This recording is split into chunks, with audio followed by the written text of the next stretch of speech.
This presentation on prosocial behavior will explore the fascinating ways in which evolutionary influences, genetic factors, and socialization experiences come together to shape our willingness to help and support others. From understanding the roots of these behaviors in our evolutionary past to examining the genetic underpinnings and the critical role of family and culture, we'll take a comprehensive look at what drives prosocial actions. I'm excited to delve into this topic with you and uncover the many layers that contribute to our concern for others. Let's get started.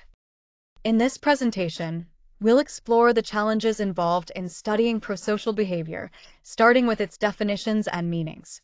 We'll then look at evolutionary and genetic perspectives, including molecular genetics.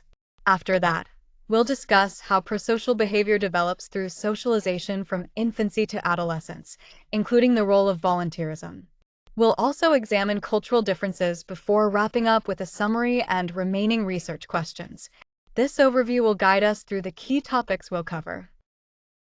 Here we see a comparison of research publications focused on antisocial and prosocial behavior from 1990 to 2010. Notice that while studies on antisocial behavior, both in all age groups and children specifically, have increased over time, prosocial behavior research has also grown but remains less extensive overall. One key challenge in studying prosocial behavior is its complexity. Unlike antisocial actions, prosocial acts can be selective and sometimes even evoke negative feelings in those receiving help. This makes it harder for researchers and educators to fully understand and encourage these positive behaviors. Recognizing these nuances is crucial as we work toward fostering more effective social development and support. Here, we explore the definitions and meanings of prosocial behavior from two distinct perspectives. Adult researchers typically define prosocial behavior in terms of specific actions: helping, sharing, showing concern, defending others, and making amends when mistakes occur. These are clear, observable behaviors that demonstrate kindness and cooperation. On the other hand, children tend to see prosocial behavior through a more social lens.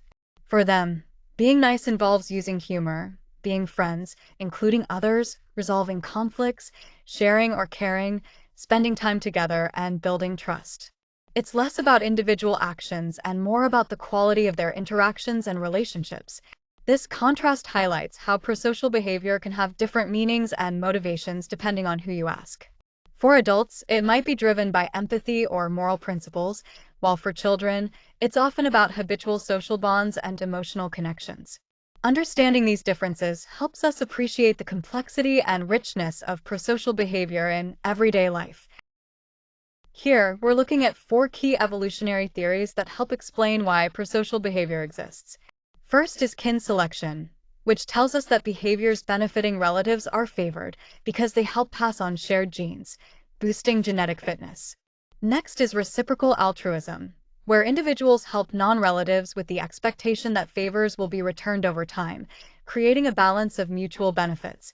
Then we have multilevel selection, which suggests that groups with more altruistic members tend to do better in competition against other groups, making altruism advantageous at the group level. Finally, costly signaling proposes that conspicuous acts of altruism serve as signals of resources or social status, increasing attractiveness or dominance. Together, these theories give us valuable insight into the evolutionary roots of human prosociality. On this slide, we see how the genetic and environmental influences on prosocial behavior change across different age groups. For toddlers and young children, shared environmental factors like family and immediate surroundings have a stronger impact than genetics, with heritability ranging from 0 to 40%. As children enter the school-age years, between 2 and 7, genetic influences increase significantly, rising from about 26 to as much as 72%, while the effect of the shared environment decreases sharply and becomes negligible by age 7. Finally, during adolescence and adulthood, genetics take center stage, often accounting for more than 70% of the variability in prosocial behavior, with shared environmental influence playing a minimal role. This pattern highlights how our genes become increasingly influential over time, while the impact of our shared environment diminishes as we grow and develop. Here, we explore the molecular genetics behind prosocial behavior. Research has identified specific genes, such as polymorphisms in the dopamine D4 receptor gene, which have been linked to traits like selflessness and sharing, especially observed in preschool twins. Additionally, genes involved in hormonal systems, including oxytocin and arginine vasopressin, play crucial roles in social bonding and even in behaviors like donating money to strangers. However, it's important to understand that prosocial behavior doesn't stem from a single gene. Instead, it results from a complex network of multiple genes interacting with each other, as well as with environmental factors. The timing of gene activation also significantly influences these behaviors. This complexity highlights the intricate biological foundations that underpin our capacity for social concern and helping others. Here we see the 5 key domains identified by Grusek and Davidov that play a crucial role in socializing prosocial development. Starting with the protection domain, this begins right at birth, where caregivers respond sensitively to a child's distress.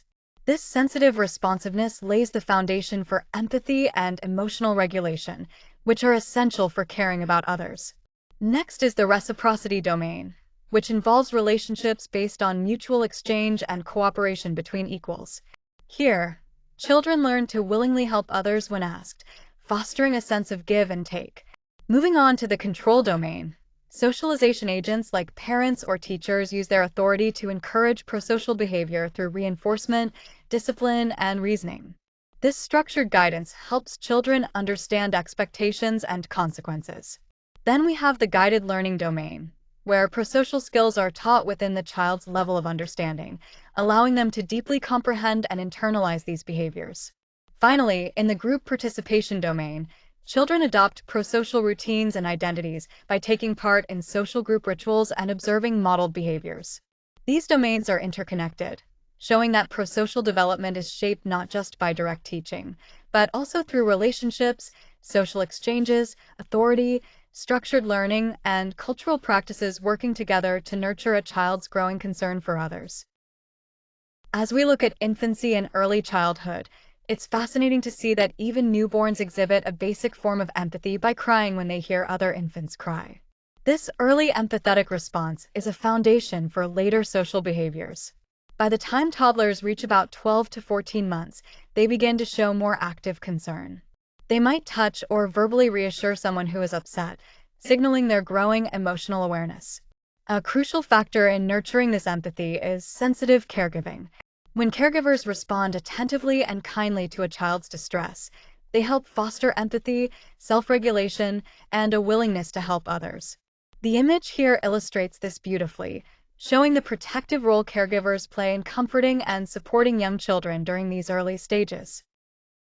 During middle childhood, a child's prosocial behavior is influenced by several important factors. In the protection domain, when parents moderately encourage their children to express emotions, it helps those children develop both the ability and willingness to comfort others effectively. Moving to the control domain, social reinforcement and parenting that supports a child's sense of autonomy foster genuine, internal motivations to help others. In contrast, relying on material rewards can actually undermine a child's willingness to help in the future. Lastly, in the group participation domain, children learn a lot from observing prosocial role models in media, but also through everyday experiences like doing household chores for others. These chores encourage a natural concern for other people. Altogether, these influences work together to shape the way children develop kindness, empathy, and helpfulness during this critical stage. Adolescence is a crucial time when young people start gaining more independence and are greatly influenced by their peers.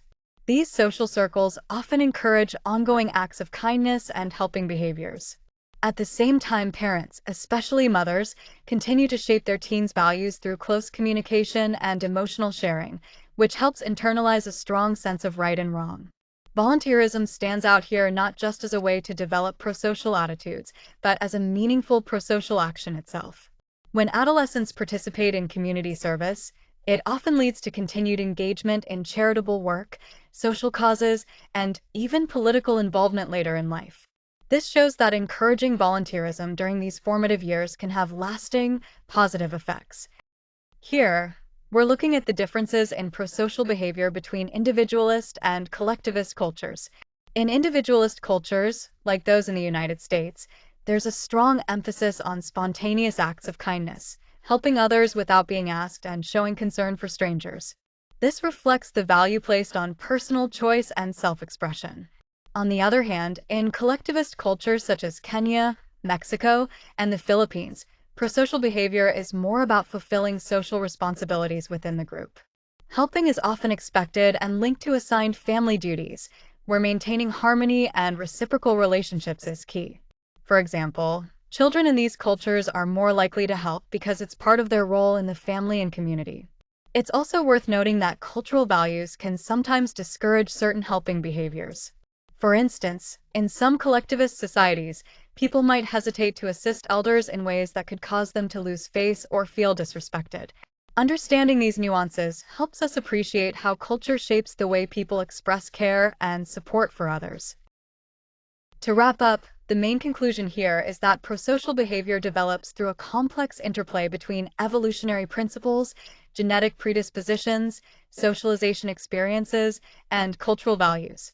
None of these factors work in isolation.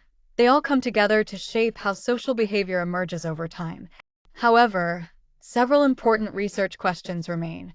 For example, we still need to better understand the biological aspects of social development, the specific influence fathers have in this process, the critical developmental stages during middle childhood and adolescence, and how different socialization methods contribute to fostering caring, prosocial individuals.